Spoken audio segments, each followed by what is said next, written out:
If this is your first time coming across my videos, please remember to like, share, and subscribe and enjoy the video.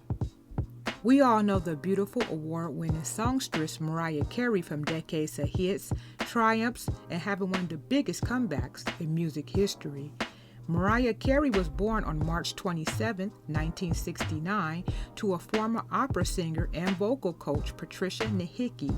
After graduating high school, she moved to Manhattan and landed a gig singing backup for freestyle singer Brenda K. Starr in December of 1988. Carey went with Starr to a CBS record executive gala where she handed her demo tape to the head of Columbia Records, Tommy Mottola.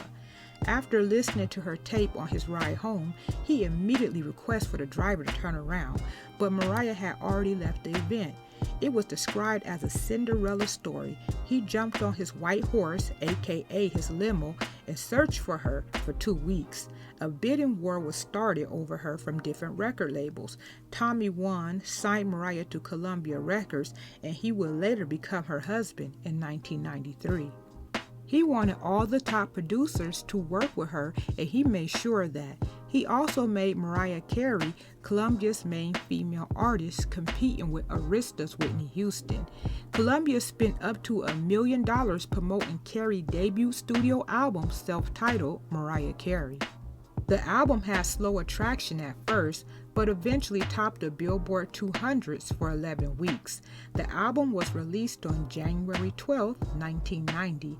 It peaked at number 3 on the top R&B hip-hop albums and was certified 9 times platinum by the RIAA, making Mariah Carey an overnight superstar. She also won the 33rd Annual Grammys Award for the Best New Artist. She was now a force to be reckoned with in the music industry. The album took off and delivered more hits like Love Takes Time, Someday, and I Don't Wanna Cry. All these songs topped the Hot 100s, leading Mariah to become the best-selling artist of 1991 and sold 15 million copies worldwide. The following year, Carey co-wrote and co-produced the second album titled Emotions. She said she wanted the album to be more soulful and wanted to pay homage to Motown with the album released on September 17, 1991. It delivered hits like Emotions, Can't Let Go, and Make It Happen, which was one of my favorite songs from the album. The album sold 8 million copies globally, but failed to reach the commercial success of her first album. Critics said the album was calculated and lacked originality. Mariah was supposed to go on tour, but she decided not to. She said it was due to stage fright and the vocally challenged nature of her material. People started calling her a studio worm, aka industry plant, saying she was incapable of producing the perfect pitch and octave vocal range for which she was known for. So Mariah was like, I'm going to show y'all that I'm not a manufactured artist and I can hit every note in real life. So she booked the appearance on MTV Unplugged and she chose to cover the Jackson 5 song, I'll Be There. After covering this song on the show, she brought the house down and everyone who doubted her had egg on their face. Because of her cover of this song, it became her 6th #1 single on the Hot Billboard 100s. The label capitalized off the success of the single and released it on an EP, which went 3 times platinum. She went back to the studio and recorded and released her 3rd album titled Music Box on August 31st, 1993 that had chart-topping singles like Hero and Dream Lover. Critics had mixed reviews complaining, saying her writing was cliche and the performances was described as lazy. Despite what the haters had to say, the album sold 28 million copies worldwide, peaked at number 1 on the Billboard 200s and number 1 on the R&B hip-hop albums. That goes to show people will hate on anything just to be hating. On her 5th album, she wanted more control over her career, leading to tensions with the label. The album gravitated towards R&B. The label wanted to keep her in a bubble singing pop. She was tired of the bubblegum songs and wanted to sing more R&B where she can showcase her vocals. She titled the album Daydream. The album delivered smash hits like Fantasy, making it certified diamond. She divorced Tommy in 1998 after being in a controlling marriage. She described her marriage to being locked in a prison. She said she wasn't allowed to leave the house or use the bathroom without Tommy's security on her tail.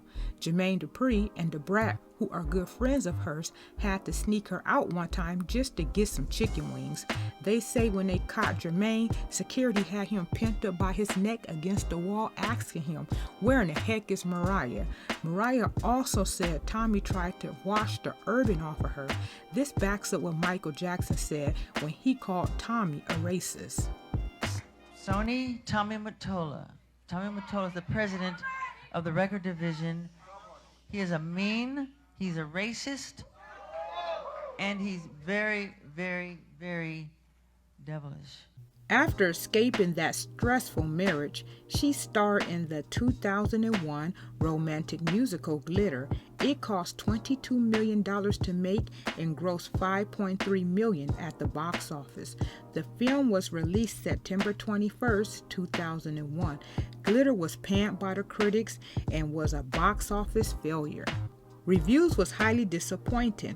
Her performance was considered by many to be amateur, earning her the Worst Actress Award at the 22nd Golden Raspberry Awards. What people don't understand, the movie was released right after 9/11. Folks was not trying to go see no movie, and the soundtrack was released on 9/11. I truly believe that's why the soundtrack did so poorly. The soundtrack received moderate commercial success and went on to sell 2 million copies worldwide, the lowest album sales ever. The first single, Loverboy, peaked at number 2 on the US Billboard Hot 100s, but only after Virgin Records dropped the sales to 99 cents. After the flop of Glitter, Virgin Records wanted to cut their losses with Mariah and buy her out of her contract. I swear, these record labels are so dirty. They don't care about how much money you made them in the past. If you have one bad album or don't meet their expectations, they'll throw you away like Alabama trash. Mariah was now in a bad space mentally. Her movies and album flopped. The record label wanted to cut ties with her. Her ex-husband was trying to ruin the little career she did have left. And with all that's going on, people made her out to be a joke and said her career was over. Just when people started to count her out, they had no clue what her and Jermaine was cooking up behind the scenes. They was about to make history with Jermaine grade A producing skills and Mariah pen game. It was now on. Mariah and Jermaine ate, breathed, and slept in the studio, and on April 12, 2005, she dropped her 10th album, The Emancipation of Mimi, and the title alone says a million words. When I say she came back with a vengeance, she didn't come back to play. This album was considered Carey's comeback album, and it was a smash right out the gate. It was the highest selling album in a decade.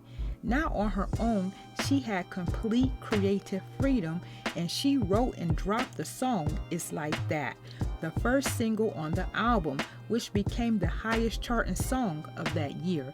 It peaked at number 16 on the Hot 100s, number 17 on the R&B hip-hop songs, and number 1 on the US Dance Club songs, reaching top 20 in several countries. She also earned a Grammy nomination for Best Female Pop Vocals. Then on March 15, 2005, she dropped the second single to the album titled We Belong Together. I remember I could not go anywhere without hearing this song. Hell, it's still playing on the radio until this day. This song spent 14 non-consecutive weeks at number 1 on the Hot 100s, 14 weeks at number 1 on the Hot R&B and Hip Hop charts. Every time I hear this song, I put my hands in the air, close my eyes, tuck my head, and sing the heck out of this song. This is my favorite Mariah song. The album peaked at number 1 on the top R&B hip-hop albums and number 1 on the U.S. Billboard 200s. The Emancipation of Mimi received many awards and nominations and earned 10 Grammy nominations in 2006 and 7.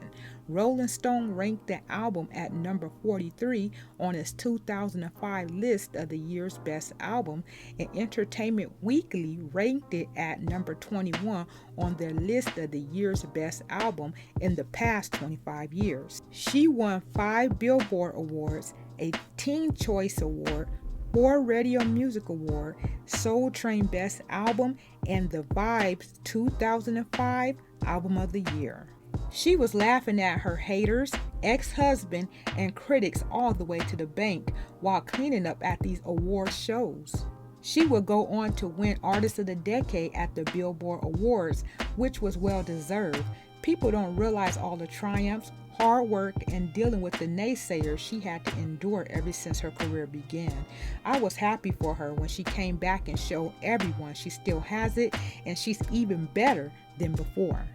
Today, her 1994 Christmas song, All I Want for Christmas, has gotten its second wind. It's the top-selling, played, and streamed Christmas song. Starting in the month of November, every department store, radio station, Christmas ad, and grocery stores plays this Christmas song non-stop until Christmas Day.